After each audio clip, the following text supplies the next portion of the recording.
Hello అండి, welcome to our channel smile with Soujanya. ఈరోజు మన ఛానల్లో మనం ఎప్పుడైనా వెయిట్ లాస్ ఫాలో అవుతుంటాం కదా, అలాంటప్పుడు స్వీట్ తినాలనిపిస్తే గోధుమ పిండి మరియు బెల్లంతో ఎంతో ఈజీగా 5 మినిట్స్లో చేసుకునే రెసిపీని నేను ఈరోజు మీకు చేసి చూపిస్తాను. నేను ఇక్కడ 1.25 కప్పు బెల్లం తీసుకున్నాను. దీన్ని నేను ముందుగా పాకం పట్టుకోవటానికి ఒక కళాయి తీసుకొని దాన్ని హీట్ చేసుకొని ఆ హీట్ చేసుకున్నటువంటి కళాయిలో వేసుకున్నాను.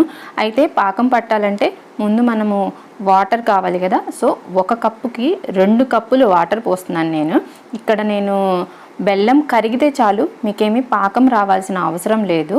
అయితే మనం ఈ మెజర్మెంట్స్కి మనం కేక్ బ్యాటర్ ప్రిపేర్ చేస్తాం కదా, అందులో 125 ml కప్ ఉంటుంది కదా, ఆ కప్స్తో ఈ మెజర్మెంట్స్ అన్నిటినీ తీసుకున్నాను. సో మీ ఇష్టం, మీ దగ్గర ఏ గ్లాస్ మీరు ఏ కప్నైతే వాడాలనుకుంటున్నారో ఆ కప్పుని వాడండి. అలాగే నేను చెప్పాను కదా, దీనికి పాకం రావాల్సిన అవసరం లేదు, జస్ట్ బెల్లం కరిగి అలా బబుల్స్ వస్తే చాలు. ఇలా బబుల్స్ వచ్చిన తర్వాత మనం దీన్ని దించేసుకోవచ్చు. సో ఇదిగోండి, ఇక్కడ మీకు కనిపిస్తున్నాయి కదా బబుల్స్. ఇప్పుడు దీన్ని నేను స్టవ్ ఆఫ్ చేసేసి వేరే ప్యాన్ పెట్టుకుంటాను. ఇదిగోండి, ఇక్కడ ఇవి కాగిపోయాయి కదా వాటరు. ఇప్పుడు నేను దాన్ని దించేసి 1 కప్పు నెయ్యి తీసుకుంటున్నాను. అలాగే అదే కప్పుతోటి నేను ఇక్కడ గోధుమ పిండి తీసుకుంటున్నాను. ఈ రెండింటిని ఇట్లా ఉండలు లేకుండా బాగా కలుపుకోండి. దీన్ని కొంచెం మీరు మధ్య మధ్యలో కలుపుతూ ఉండాలి, లేదంటే మనకి కింద అడుగంటిపోయి మాడిపోయే ఛాన్సెస్ ఉంటాయి. కాబట్టి మీరు గోధుమ పిండిలో ఉండలేమీ లేకుండా, గడ్డలు కట్టకుండా మీరు కొంచెం తిప్పుతూ కలపెట్టుకోండి. అట్లాగే మాడకుండా చూడండి, ఇక్కడ నేను 5 నిమిషాలు ఉడకబెట్టాను కదా, ఉడికింది పిండి. మనకి ఇక్కడ చూడండి కొంచెం కలర్ చేంజ్ అయింది, ఇందాక ఉన్న దానికంటే కొంచెం కలర్ చేంజ్ అయింది. ఇప్పుడు ఒక 5 మినిట్స్ ఉడికిన తర్వాత ఇందులో మనం ఇందాక కాగబెట్టి పెట్టుకున్నాం కదా పాకము, ఆ పాకంని వేస్తున్నాను. అది మొత్తం మీరు ఒకసారి వేసేయండి. ఒకవేళ మీకు పాకంలో ఏమన్నా చిన్న చిన్న పుల్లలు అలా ఏమన్నా ఉంటే మీరు దీన్ని స్ట్రెయిన్ చేసుకోండి. ఇక్కడ చూడండి, మీకు పాకము కొంచెం విరిగిపోయినట్టుగా విడివిడిగా అనిపిస్తుంది కదా, మీరేం కంగారు పడాల్సిన అవసరం లేదు. దీన్ని నేను ఇక్కడ చూపిస్తున్నట్టుగా బాగా కలపండి.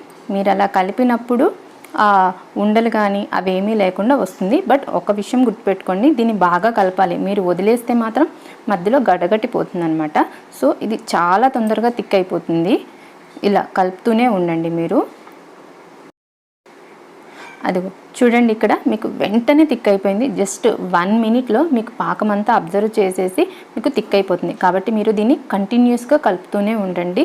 చాలా తొందరగా అయిపోతుంది ఈ స్వీట్. చాలా ఈజీ కూడా చేసుకోవటం. జస్ట్ మెజర్మెంట్స్ని కరెక్ట్గా గుర్తుపెట్టుకోండి. అదిగోండి, ఇక్కడ స్వీట్ అనేది చాలా థిక్ అయిపోయింది. సో ఇప్పుడు నేను దీన్ని స్విచ్ ఆఫ్ చేసేసి ముందుగా నేను వేయించి పెట్టుకున్నటువంటి జీడిపప్పు, బాదం పప్పు ఉంటే మీరు బాదం పప్పు వాడుకోండి, లేదంటే నా దగ్గర లేవు. నేను ఇక్కడ కిస్మిస్లు యూస్ చేస్తున్నాను. ఇదిగోండి, జీడిపప్పు కిస్మిస్ యూస్ చేస్తున్నాను. అలాగే 2-3 యాలకులు దంచేసి దీంట్లో వేస్తున్నాను. వీటన్నిటిని బాగా కలుపుకోండి. చూడండి, మీకు ఇక్కడ కనిపిస్తుంది కదా, మీ పిండి కనుక చక్కగా ఉడికినట్టయితే స్వీట్ మనకి అలా కళాయి నుంచి విడిపోయి కనిపిస్తుంది చూడండి, అంటే ఇది పర్ఫెక్ట్గా ఉడికిందనమాట. ఇంకేం లేదు, దీన్ని నేను ఒక సర్వింగ్ బౌల్లో తీసుకొని మనం సర్వ్ చేసుకోవటమే. ఇంకేనండి ఈ వీడియోకి. మీకు కనుక ఈ వీడియో నచ్చినట్టయితే ఈ వీడియోని లైక్ చేయండి, షేర్ చేయండి. అలాగే మీ వాల్యుబుల్ కామెంట్స్ని నాకు కింద కామెంట్ సెక్షన్లో చెప్పండి. Thanks for watching.